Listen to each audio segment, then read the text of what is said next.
नमस्कार साथियों, स्वागत है आप सभी का रेलवे डिपार्टमेंटल यूट्यूब चैनल में। मैं हूं रवि कुमार और आप देख रहे हैं रेलवे डिपार्टमेंटल एग्जाम में पूछे जाने वाले महत्वपूर्ण प्रश्न का संग्रह, जो परीक्षाओं को ध्यान में रखकर बनाया गया है। पिछले वीडियो में हम लोग 100 तक के प्रश्न को देख चुके थे। आज हम लोग उसके आगे के प्रश्न को देखेंगे। हम लोग देख रहे हैं ब्लॉक वर्किंग मैनुअल का ऑब्जेक्टिव प्रश्न। तो पहला प्रश्न है, ब्लॉक उपकरण पर 3 बिट के माध्यम से निम्नलिखित में से कौन सा संकेत दिया जाएगा। तो 3 बिट देने का अर्थ होता है गाड़ी का ब्लॉक सेक्शन में प्रवेश, यानी गाड़ी ब्लॉक सेक्शन में प्रवेश कर रहा है। अगला प्रश्न है, ब्लॉक उपकरण पर 4 बिट के माध्यम से निम्नलिखित में से कौन सा संकेत दिया जाएगा। तो 4 बिट का अर्थ होता है गाड़ी का ब्लॉक सेक्शन से बाहर होना, यानी गाड़ी ब्लॉक सेक्शन से बाहर हो रहा है उस समय 4 बिट दिया जाता है।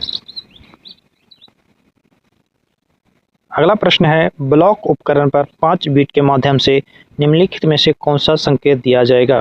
तो 5 बिट देने का अर्थ है पिछला घंटी संकेत रद्द करे, यानी पिछले जो भी घंटी दिए हैं उसको रद्द करने के लिए 5 बिट दिया जाएगा। अगला प्रश्न है, ब्लॉक उपकरण पर 5 बिट के माध्यम से निम्नलिखित में से कौन सा संकेत दिया जाएगा। तो 5 बिट देने का अर्थ होता है घंटी संकेत गलती से दिया गया है। अगला प्रश्न है, ब्लॉक उपकरण पर 6 बिट के माध्यम से निम्नलिखित में से कौन सा संकेत दिया जाएगा। तो 6 बिट देने का अर्थ होता है अवरोध खतरा संकेत, यानी अवरोध खतरा संकेत है उस समय 6 बिट ब्लॉक उपकरण पर दिया जाएगा। अगला प्रश्न है, ब्लॉक उपकरण पर 6-1 बिट के माध्यम से निम्नलिखित में से कौन सा संकेत दिया जाएगा। तो 6-1 बिट देने का अर्थ होता है रोको और गाड़ी की जांच करो। अगला प्रश्न है, ब्लॉक उपकरण पर 6-2 बिट के माध्यम से निम्नलिखित में से कौन सा संकेत दिया जाएगा। तो 6-2 बिट देने का अर्थ होता है गाड़ी बिना टेल लैंप के जा रहा है। अगला प्रश्न है, ब्लॉक उपकरण पर 6-3 बिट के माध्यम से निम्नलिखित में से कौन सा संकेत दिया जाएगा। तो 6-3 बिट देने का अर्थ होता है गाड़ी विभाजित हो गई है। अगला प्रश्न है, ब्लॉक उपकरण पर 6-4 बिट के माध्यम से निम्नलिखित में से कौन सा संकेत दिया जाता है। तो इसका 6-4 बिट का अर्थ होता है कि वाहन गलत दिशा में भाग रहा है। अगला प्रश्न है, ब्लॉक उपकरण पर 6-5 बिट के माध्यम से निम्नलिखित में से कौन सा संकेत दिया जाएगा। तो 6-5 बिट देने का अर्थ होता है कि वाहन सही दिशा में भाग रहा है।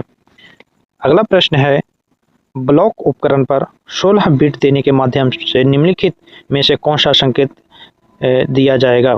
तो 16 बिट देने का अर्थ होता है कि ब्लॉक उपकरण का परीक्षण हो रहा है। अगला प्रश्न है, निम्नलिखित में से ब्लॉक उपकरण की खराबी के संबंध में कौन सा कथन सही है। तो ब्लॉक उपकरण खराबी के संबंध में उपरोक्त सभी सही है। तो पहला ऑप्शन दिया है, गाड़ी पार होने पर अंतिम रोक सिग्नल अपने आप ऑन नहीं होना। तो ये भी गलत है, गाड़ी यदि पार होता है तो सिग्नल अपने आप ऑन हो जाता है। अगला ऑप्शन है, लाइन क्लियर लिए बिना अंतिम रोक सिग्नल ऑफ होना। तो ये भी गलत है, जब तक लाइन क्लियर नहीं लेंगे तो अंतिम रोक सिग्नल ऑफ नहीं होगा। अगला ऑप्शन दिया है, गाड़ी आगमन के बिना सेक्शन क्लियर होना। तो बिना गाड़ी आगमन के सेक्शन को क्लियर नहीं कर सकते हैं। तो इसका आंसर दिया है उपरोक्त सभी। अगला प्रश्न है, ब्लॉक उपकरण ट्रैक सर्किट और एक्सल काउंटर की खराबी के दौरान लाइन क्लियर निम्नलिखित में से किसके द्वारा लिया जाएगा। तो इसका सही उत्तर दिया है ए और बी दोनों। तो ए में दिया है ब्लॉक टेलीफोन और बी में दिया है स्टेशनों के बीच लगे स्थावर टेलीफोन। तो ए और बी दोनों इसका सही है। अगला प्रश्न है, ब्लॉक टेलीफोन और स्टेशनों के बीच लगे स्थावर टेलीफोन से लिए गए लाइन क्लियर का रिकॉर्ड निम्नलिखित में से किसमें रखा जाएगा। तो इसका भी ऑप्शन दिया है ए और बी दोनों सही। तो पहला ऑप्शन है TH 1425 और दूसरा है TB 1425। तो इसका सही उत्तर है ए और बी दोनों। अगला प्रश्न है VHF सेट का लंबी अवधि के लिए उपयोग की अनुमति निम्नलिखित में से किसके उपस्थिति में होगी। तो इन ऑप्शन में दिया है उपरोक्त सभी, तो पर्यवेक्षी स्टेशन मास्टर, परिवहन निरीक्षक और परिचालन निरीक्षक, इन सभी के उपस्थिति में VHF का सेट का लंबी अवधि के लिए प्रयोग हो सकता है। अगला प्रश्न है कंट्रोल टेलीफोन पर लाइन क्लियर प्राप्त करते समय संबंध में निम्नलिखित में से क्या सही है। तो टेलीफोन कंट्रोल पर यदि लाइन क्लियर लेना है तो कंट्रोल टेलीफोन पर अगले स्टेशन को बुलाएगा और दोनों स्टेशन मास्टर पिछली 3 गाड़ियों के लिए जारी प्राइवेट नंबर एवं समय के सत्यापन द्वारा अपनी पहचान सुनिश्चित करेंगे और TSR के अनुसार सुनिश्चित करेंगे कि ब्लॉक सेक्शन साफ है। अगला प्रश्न है विद्युत ब्लॉक उपकरण का प्रथम बार उपयोग निम्नलिखित में किस अधिकारी द्वारा मंजूरी मिलने के बाद किया जाएगा।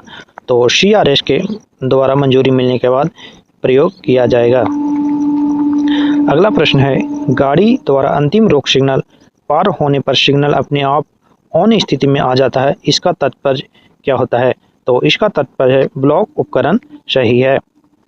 अगला प्रश्न है ब्लॉक उपकरण खराब होने पर ब्लॉक टेलीफोन खराब माना जाएगा, इस कथन के बारे में निम्नलिखित में से क्या सही है। तो ये कथन असत्य है, ब्लॉक उपकरण खराब होने पर ब्लॉक टेलीफोन खराब माना जाएगा, ये गलत है। अगला प्रश्न है ब्लॉक उपकरण के मामले में निम्नलिखित में से क्या सही है। तो क्या सही है, तो ब्लॉक उपकरण के साथ छेड़छाड़ नहीं, ब्लॉक उपकरण को धूल ग्रीस मुक्त और बैटरी बॉक्स के ऊपर कोई भी वस्तु नहीं रखना चाहिए। तो इसका ऑप्शन है डी सही। अगला प्रश्न है खंड में रुकने वाली गाड़ी के संबंध में निम्नलिखित में से क्या आवश्यक है। तो आवश्यक है नियंत्रक की अनुमति, रुकने की अवधि और सतर्कता आदेश, ये सभी आवश्यक है। अगला प्रश्न है स्टेशन से गाड़ी हेडलाइट पर ज्वलित किए बिना जाती है तो स्टेशन मास्टर द्वारा अगले स्टेशन को ब्लॉक उपकरण पर कितने घंटी संकेत दिए जाएंगे। तो उस समय 6-1 घंटी संकेत दिए जाएंगे। अगला प्रश्न है किसी स्टेशन से गाड़ी मार्कर लाइट पर ज्वलित किए बिना जाती है तो स्टेशन मास्टर द्वारा अगले स्टेशन को ब्लॉक उपकरण पर कितने घंटी संकेत दिए जाएंगे। तो उस समय 6-1 घंटी संकेत दिए जाएंगे। अगला प्रश्न है किसी स्टेशन से गाड़ी हाथ सिग्नलों का आदान प्रदान किए बिना जाती है तो स्टेशन मास्टर द्वारा अगले स्टेशन को ब्लॉक उपकरण पर कितने घंटी संकेत दिए जाएंगे। तो उस समय 6-1 घंटी संकेत दिए जाएंगे। अगला प्रश्न है किसी स्टेशन से गाड़ी बिना सीटी बजाए जाती है तो स्टेशन मास्टर द्वारा अगले स्टेशन को ब्लॉक उपकरण पर कितने घंटी संकेत दिए जाएंगे। तो उस समय 6-1 घंटी संकेत दिए जाएंगे।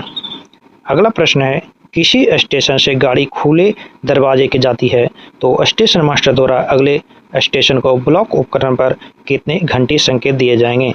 तो 6-1 घंटी संकेत दिए जाएंगे और 6-1 घंटी संकेत का अर्थ होता है रोको और गाड़ी की जांच करो।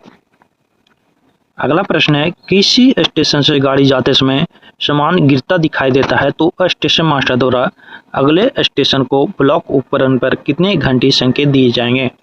तो सामान गिरता हुआ दिखाई देता है तो उसमें 6-1 बीट ब्लॉक उपकरण पर देगा। अगला प्रश्न है किसी स्टेशन से गाड़ी जाते समय गर्म धुआं दिखाई देता है तो स्टेशन मास्टर द्वारा अगले स्टेशन को ब्लॉक उपकरण पर कितने घंटी संकेत देगा। तो उसमें भी 6-1 घंटी संकेत देगा।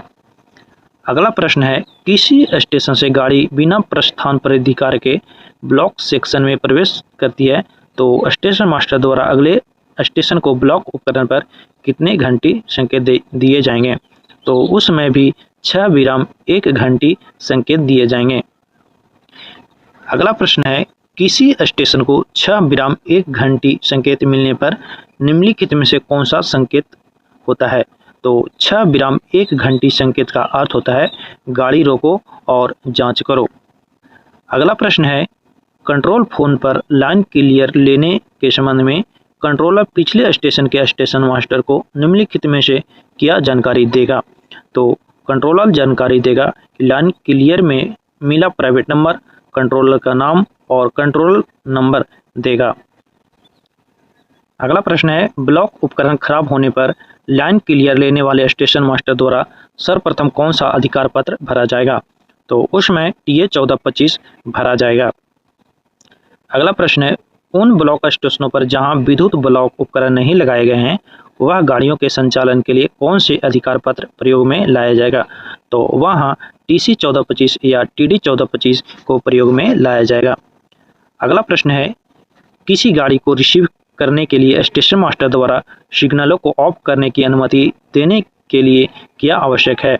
तो आवश्यक है सभी समूह कांटे जिन पर से गाड़ी गुजरनी है सही तरीके से सेट और लॉक कर दिया है। सभी अनुमुख कांटे जिन पर से गाड़ी गुजरनी है सभी तरीके से सेट कर दिया गया है और जिस लाइन से गाड़ी गुजरने वाली है वह क्लियर व अवरोध रहित हो। तो इसका सही उत्तर है डी, उपयोग सभी। अगला प्रश्न है, ब्लॉक ऑक्यूपेशन चाबी किस ब्लॉक उपकरण में होती है। तो ब्लॉक ऑक्यूपेशन चाबी डायोडो ब्लॉक उपकरण में होता है। अगला प्रश्न है, ब्लॉक ऑक्यूपेशन चाबी का प्रयोग किस कार्य हेतु करते हैं। तो ब्लॉक बैक के दौरान ब्लॉक ऑक्यूपेशन चाबी का प्रयोग किया जाता है। अगला प्रश्न है, निम्नलिखित में से कौन से अधिकार पत्रों की 2 से अधिक प्रतियां होती है। तो इसका सही उत्तर दिया है 1, 2, 3, 4 यानी सभी को 2 से अधिक प्रतियां होती है, जैसे T806, TA 602 और TB 602, TD 602 ये सभी को 2 से अधिक प्रतियां होती है।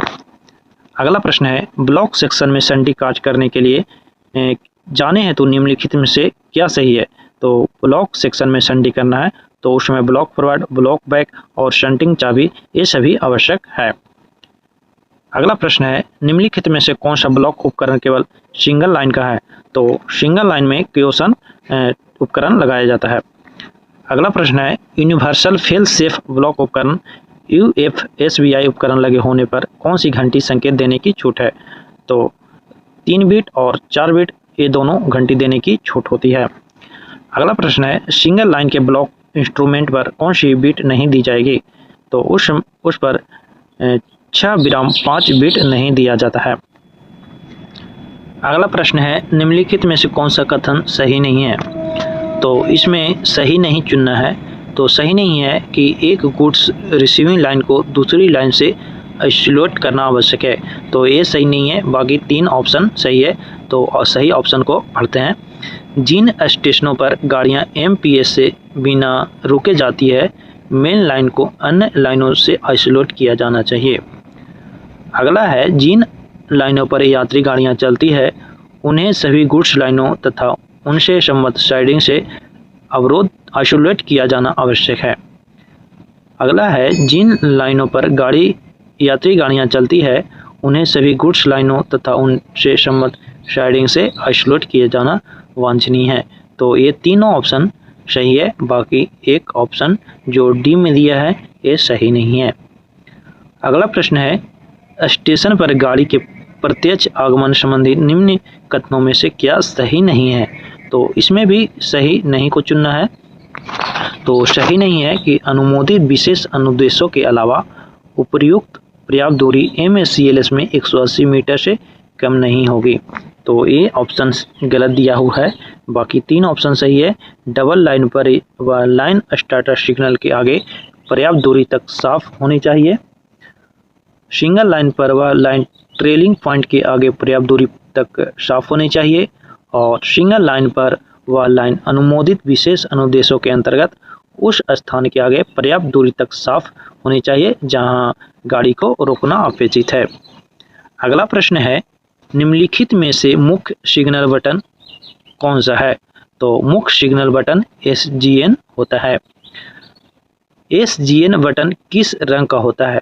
तो SGN बटन लाल रंग का होता है। अगला प्रश्न है, निम्नलिखित में से शंट सिग्नल बटन कौन सा है। तो शंट सिग्नल बटन SHGN होता है। अगला प्रश्न है, SHGN बटन किस रंग का होता है। तो SHGN बटन पीले कलर का होता है।